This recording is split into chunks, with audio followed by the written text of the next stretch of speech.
As photographers and videographers, we spend most of our time behind the camera, obviously. But I've been taking headshots for actors, performers and creatives for over nearly 2 years now, and I'm still working as a performer myself, so a headshot update was long overdue.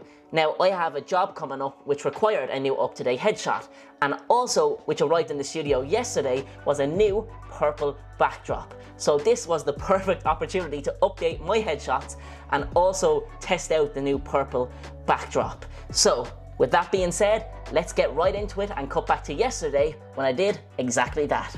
So before we take my actual headshot that I need to get done for myself today, we've got this new purple backdrop which I absolutely love, and I think it's really gonna make clients pop on their spotlights and on their CVs.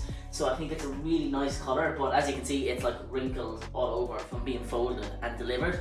So I now have the steamer, and I'm gonna steam out all those wrinkles, then get changed, get ready, and start taking my own headshots. Fingers crossed they turn out well, because I'm doing them by myself, which is gonna be weird being on this side of the camera, getting my photo taken, as opposed to taking the photo. Anyway, it's like Inception. But yeah, I just gotta steam this backdrop first, and then, unintentionally we're purple today, so we're purple themed. Gotta steam the backdrop, get ready, and then start taking my headshot. Let's go.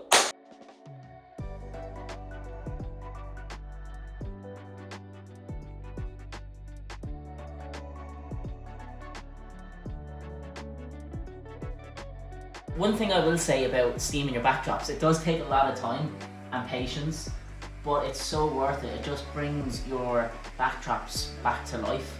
And I sometimes don't have a lot of patience, and today is a really, really hot day out. It's like the hottest day of the year so far.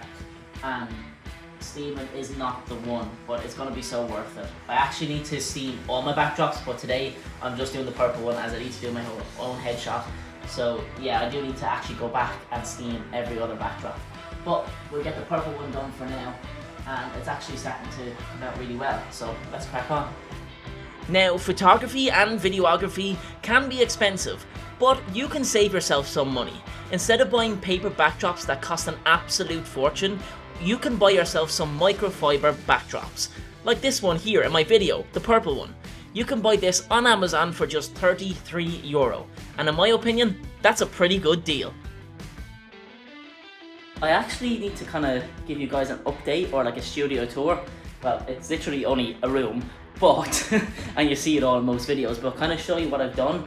I've now gotten myself a nice storage unit to store all my equipment. It just means there's nothing on the windowsills, and it makes my desk cleaner. There's nothing really on my desk anymore, except for drinks and stuff like that right now. But my desk is nice and clean. Everything has a place now, so if I want any bit of equipment, it's on the shelves. It makes the studio a lot more cleaner, and I'm so happy with it. Got it for like €20, which is really good. And I really like this kind of exposed metal. It kind of goes well with all the bars on the lights and stuff like that. So yeah, really happy with how this studio is slowly but surely like coming together and improving. So yeah, I must give you guys like an what's in my bag type thing. I guess not really a studio tour because there's not that much to show, but kind of just show you all the equipment that I have and kind of how long it has taken me to get to this point, and just go through, yeah, what I have in my studio, I guess. Next up is to go have a beard trim, have a shower, get ready because it is hot, I'm sweaty, and I need to look in somewhat good condition for these headshots. So let's do it. We've had a shower, we've gotten ready. This isn't the actual top I'm gonna wear, it's just so hot today. If I wear that top, I'm just gonna be sweating, so it's gonna be a nightmare. So I actually have this top here, which is like a blue knitwear top, which I think will really go well against the purple backdrop. It used to be a mirror here, but now it is inside here for clients. This room does need a makeover, but I just don't know what to do with this room yet. What I've come up with is I've got this tripod on a chair here because it's not tall enough, and I like to kind of go a bit above my subject, so I'm pointing down like that slightly. So I have that on that, have my light set up, got my reflector, got my other light over there. Let's see how it's looking on camera. Let's just turn around here, have a quick look and see. Let me just turn on the... See yourselves here? That's kind of how we're coming out. Yeah, we're looking good. I got my settings on 1/250, which is really nice. I've got f1.8, it's really dreamy and cinematic, and I have my ISO at 200, which I think is going to look really well. Let's get taking some self headshots. Now, I did run into some problems when I was taking my headshot. For some reason, the camera would just not stay in focus. So I had to call in a little bit of backup, aka my mum. All I needed her to do was hold the shutter button down halfway to get it in focus, then fully press the shutter button. Now, she's not a photographer by any means, but she did pretty well. You never know, she might be a photographer one day. So, we're done. It literally only took not even 5 minutes, but I think I'm happy with the result. I had to get my mum in to help, and I'm not putting my mum on camera, because when I would put it on the timer, it just wasn't staying in focus at all for me. And I need to actually get one of those wires that connect into it so I can just literally click with my hand. I need to get one of them, like a manual shutter holder, remote, whatever they're called. I need to get one of them, but I think the overall result came out okay. So I'm just going to show you here. This is the result with the purple backdrop. I think it looks great. I think the blue and white knitted t-shirt complements the purple backdrop, and it's like bright, upbeat, and stands out. So now I'm going to throw all these photos into Lightroom and edit all of them. So yeah, happy with that purple backdrop. I think it's going to look well for clients when they come in, and it's also nice to see that backdrop before I actually have a client coming in and actually see what it looks like, so I can put it up on my own like company page and social media and stuff. So it's really nice to actually see what that looks like, and I'm very, very happy with it. Then it was time for the editing. Now of course I use Lightroom, and I just did some light retouches on any spots or blemishes on my skin, and then just enhanced the photo.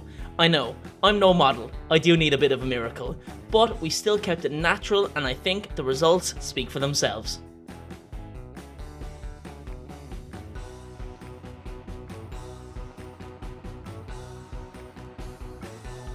So here is the headshot in question. I'm really happy with the shot. I really love how the blue and white and like the slight different shades of blue really pop on the shirt and really contrast to the purple backdrop. I really do like that. As you see, I'm on Lightroom. Now I do very light editing. I don't like to do a whole lot. As you can see over here, my exposure is just up to 19, just to give it that little bit more of a brighter feel. Then I just up the contrast by 6, highlights by 1, and I actually darken the black so you can really see the dark features of like my hair, my eyebrows, and my beard. Beard is slightly going grey a little, but that's a topic for another day, okay? So leave it out in the comment section. And then I literally go and change my background, and I just up the saturation ever so slightly, and I actually didn't put any background blur on Lightroom, which is what I normally would do, because when I do use the 50mm lens at f1.8, the background blur and separation is already enough, and is already cinematic enough for me. Like as you can see, like the shoulder here is slightly out of focus, the backdrop is all out of focus, and then it just really highlights in on the face and makes your face pop. So f1.8 for me is actually the perfect spot for headshots and portrait photography, and it really emphasizes the face here, which is what you want casting directors to see. And then also my setup is really simple. I shoot in continuous lighting, so as you'll see, I have a key light just coming down around the face here, and then I have a reflector, like a foil reflector just here. So it's basically just directing any of that light from the key light onto the side of the face here. And then I just put a softbox up here on my windowsill, which goes down and just gives a bit more natural light to the backdrop itself. But yeah, it's a really simple setup for my portrait photography. I don't like using flash when I'm taking portrait headshots.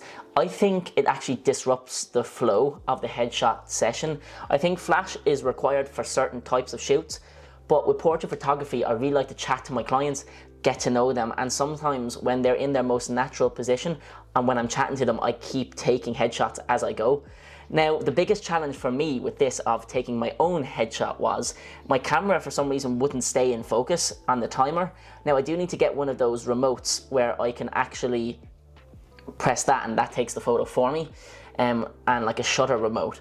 I do need to buy and invest in one of them, so if you can let me know in the comments below which one you might recommend that is best and most compatible with the Canon R6 Mark II. That would be fantastic.